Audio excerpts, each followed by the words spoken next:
Assalamualaikum warahmatullahi wabarakatuh. Kita tersambung lagi untuk diskusi mengenai 21 tips pemasaran untuk tahun 2021. Ini masuk ke hari ke-11 ya, dan di hari 11 ini tetap antusias, masih semangat ya untuk menuntaskan rencana kita untuk 21 hari berturut-turut diskusi mengenai tips pemasaran di tahun 2021. Kita tahu bahwa tahun 2021 ini tahun yang cukup berat karena sudah di-preview sebenarnya di tahun 2020 dan dilanjut di tahun 2021 ini. Salah satu hal penting yang menjadi saran untuk diterapkan di tahun 2021 ini adalah bagaimana kita lebih aware, lebih nyadar, lebih telaten untuk mengolah data konsumen. Karena mereka yang sudah beli adalah sebuah bekal fondasi yang luar biasa untuk usaha kita bertahan, bahkan bisa menyalip sebuah pertumbuhan meskipun situasinya sedang pandemi, sedang resesi. Di pembahasan kali ini, kita akan diskusi tentang apa sih yang perlu dilakukan terhadap data konsumen, ya. Dan kita beri judul 3 pertanyaan dasar pada konsumen kita. Kalau di sebelumnya kita sudah membahas mengenai bagaimana cara mendapatkan data konsumen, pertanyaan umum yang muncul kemudian adalah, Sam, kalau data konsumennya sudah ada, terus diapakan gitu?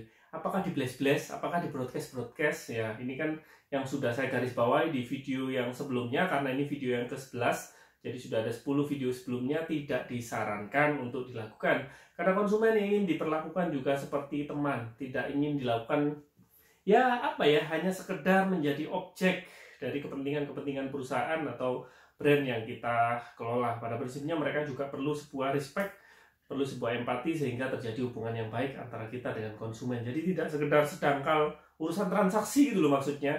Apakah dia butuh dan kita menyediakan, dia punya duit, kita butuh duit, dia beli, kita berikan barangnya, tidak seperti itu. Tapi bagaimana membangun hubungan yang lebih mendalam. Dan ini juga semakin kita sadari terutama ketika masa pandemi melatih kita di sepanjang tahun 2020 bahwa meskipun kondisinya pandemi, meskipun kondisinya berat, masih tetap ada kan yang beli produk kita, menggunakan produk kita, membeli jasa kita, dan seterusnya.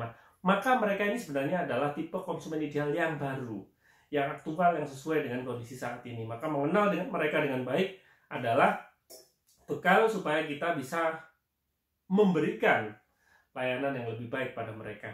Apa sih yang perlu dikenal dari konsumen ini? Paling tidak ada 3 pertanyaan yang dapat kita ajukan dengan baik kepada konsumen kita. Yang pertama, apa saja itu? Yang pertama adalah tanyakan dengan baik pada mereka satu pertanyaan dasar, tahu dari mana? Ini adalah pertanyaan yang sangat memudahkan kita untuk nanti tahu channel mana yang efektif untuk mendatangkan konsumen. Karena ketika kita tanya tahu dari mana, maka jawaban dari sang konsumen ini adalah petunjuk yang jelas terkait dengan channel-channel mana yang efektif. Karena ketika ditanya tahu dari mana, tentu ada beberapa kemungkinan jawaban yang muncul, ya enggak? Coba apa saja? Misalnya tahunya dari outlet. Jadi kita menemukan bahwa si konsumen ini tahunya adalah ketika lewat melintas di outlet. Makanya visibilitas menjadi satu hal penting. Visibilitas adalah kemudahan outlet kita untuk ditemukan kalau itu basisnya outlet. Terus ada lagi yang menemukan kita dari mana? Menemukan dari media sosial. Kejar lagi media sosial apa? Karena ada Facebook, ada Instagram, ada TikTok, ada YouTube misalnya. Jadi mereka menemukan ini dari mana? Nah, ini yang akan menjadikan fokus kita. Misalnya kita punya 100 data konsumen yang berhasil untuk kita dapatkan, kita berkomunikasi dengan mereka, beberapa orang menjawab, beberapa tidak, lumrah saja, nggak perlu baper ya. Tapi dari yang menjawab ini kemudian datanya bisa kita analisis. Misalnya ada jumlah yang tidak sedikit mereka menyampaikan tahu dari Instagram, dan ternyata bukan dari postingan kita. Namun ketika kita di review atau di repost oleh akun tertentu, misalnya kalau di Malang, menemukan dari mana? Dari Instagram. Dari apa? Instagramnya Malang Nut yang pernah mereview dan view-nya tinggi, misalnya kayak gitu. Jadi ya itu bisa diulang gitu loh maksudnya. Jadi sama Malang Nut ini bisa ditelateni lagi, bisa dibikin reguler, karena memang terbukti menjadi channel yang menghasilkan sebuah aliran traffic ya, yang membawa konsumen. Jadi pertanyaan pertama kepada konsumen adalah tahu dari mana, supaya kita bisa mengulang proses itu dari bukti dan fakta yang ada. Jadi nggak nyari-nyari lagi, nggak ngarang-ngarang lagi, nggak ngayal-ngayal lagi, tapi berdasarkan data dan fakta yang ada. Pertanyaan pertama ya. Kemudian pertanyaan kedua adalah kita tanyakan beli karena apa. Ini berbicara tentang benefit atau manfaat, karena klien konsumen itu bisa beli ke kita itu karena banyak faktor. Satu, karena sesederhana faktor kenal dengan ownernya, kenal dengan yang punya, sehingga ada semacam ikatan emosional. Bisa jadi belinya karena apa ya? Bukan karena apa-apa, karena saya kenal sama yang punya gitu, kenal sama ownernya. Sehingga ring satu atau orang-orang yang punya hubungan langsung dengan owner tentu punya potensi lebih tinggi untuk beli dan menjadi konsumennya kita.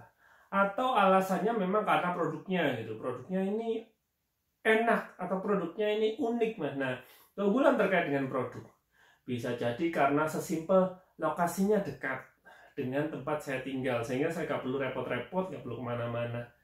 Bisa jadi.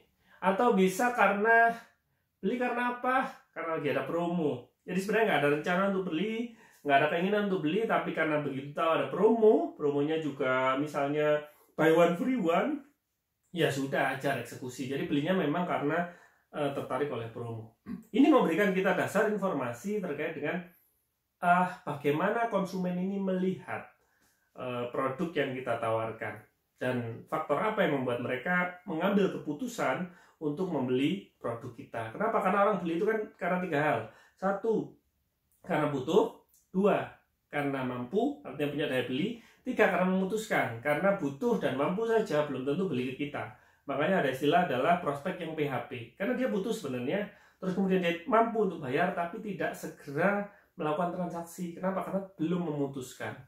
Makanya pertanyaan beli karena apa itu sebenarnya kita sedang mengungkap, kita sedang menggali faktor keputusan, apa yang menjadi dasar keputusan. Nah, ini yang kemudian kita bisa olah lagi misalnya di pesan yang kita buat di publikasi, promosi atau di media sosial kita, mengekspos hal itu. Jadi kita nggak perlu mengekspos begitu banyak hal macam-macam gitu ya, kemasannya dan macam-macam, enggak. Biasanya cuma 1 atau 2 faktor saja yang membuat si konsumen itu beli ke kita, dan itu yang perlu kita ekspos habis-habisan. Jadi nyambung dengan pertanyaan yang pertama. Kalau pertanyaan pertama bicara tentang tahu dari mana, setelah tahu dia kan kemudian memutuskan membeli. Lah itu belinya karena apa? Jadi 2 rangkaian ini menurut saya powerful ya. Taunya dari mana dan belinya karena apa, dan itu akan menjadi dasar pembuatan strategi untuk program, konten maupun aktivasi di dalam perusahaan kita. Itu pertanyaan yang kedua. Pertanyaan yang ketiga kepada calon konsumen, pada konsumen ya, pada yang udah beli. Jika tidak beli ke tempat kita, maka beli kemana? Nah, ini cukup tricky ya pertanyaannya, karena pada prinsipnya tidak semua orang cukup nyaman menjawab pertanyaan ini. Tapi ketika mereka mau menjawab itu sesuatu yang luar biasa, karena memberikan analisis kepada kita siapa sebenarnya kompetitor atau pesaing kita di lapangan dari sudut pandang konsumen. Sehingga dari situ kita kalau sudah tahu kompetitornya siapa, oke, kompetitor kita A, B, C, kita udah feeling sih sebenarnya, dan kita udah bisa rasakan kan di bidang industri yang sama, kita mesti tahu kita sedang berkompetisi dengan siapa. Tapi divalidasi oleh konsumen kita jadi tahu, oh ya memang benar gitu, dari sudut pandang konsumen yang jadi kompetitor kita itu si A, si B, si C ini. Tinggal kita lakukan studi komparasi atau studi perbandingan. Produk kita dibandingkan dengan produk kompetitor, unggul di mana, kalah di mana. Kan kita bisa identifikasi tuh. Oh, unggul di misalnya dari sisi kualitas, tapi kalah dari sisi harga. Oke, unggul di layanan karena kita ada layanan antar, tapi kalah di media sosial. Kita unggul di mana, kalah di mana, unggul di mana, kalah di mana. Sehingga menjadi dasar kita untuk memperkuat kompetensi kita. Karena dengan kompetitor pun kita nggak harus menang di segala lini. Hebat sekali kalau bisa menang di segala lini. Tapi menang di satu lini saja, tapi menangnya mutlak, itu bisa memberikan sebuah keunggulan yang sangat spesifik. Contohnya di kami sendiri saja, di layanan konsultan pemasaran, tidak banyak layanan konsultan sejenis yang berani memberikan sebuah garansi untuk layanan eksekusi. Jadi ada salah satu layanan kami yang kami kenalkan dari IMAX di tahun 2021 ini adalah paket konsultasi bergaransi untuk satu rangkaian program 1 bulan yang memang dieksekusi oleh tim kami. Kenapa ya? Karena kami yakin banget, kami sudah punya pengalaman, kemarin ada kerjaan dari Astra, dan ada beberapa kerjaan yang sifatnya adalah project based, selama sebulan dieksekusi oleh tim kami, ya it works gitu ya, hasilnya bahkan jauh di atas target yang sudah ditentukan. Kenapa? Karena kami punya metode, punya komitmen, punya konsistensi, punya persistensi, dan dalam sebuah sprint ya yang dapat diukur. Karena umumnya banyak orang ini bukan nggak tahu caranya ya, tahu caranya, udah dikasih tahu atau bahkan udah dibahas, tapi tidak cukup disiplin, tidak cukup kekeh gitu untuk mengeksekusi apa yang sudah disepakati. Makanya dari titik itu ya kami berani, layanan konsultan bergaransi berani, uang kembali berani. Kenapa? Karena kita tahu bahwa kalau itu resep ditebus dengan benar, hasilnya nggak akan bohong gitu ya.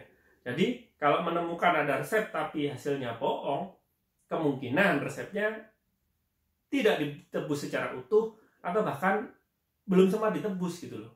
Makanya tetap sakit. Kenapa? Obatnya nggak ditebus, kemudian ditebus pun tidak diminum sesuai dengan dosisnya. Sesimpel itu. Maka dari 3 pertanyaan ini kita jadi lebih kenal dengan konsumen kita, tahu dari mana, beli karena apa, dan jika nggak beli ke kita, beli kemana ya.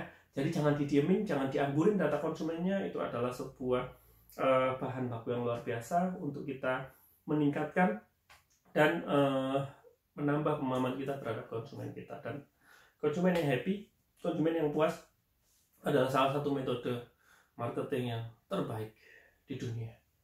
Saya Faizal Alfa, sehat selalu, salam pertumbuhan, wassalamualaikum warahmatullahi wabarakatuh. Like, comment, subscribe, ya, share video-video ini.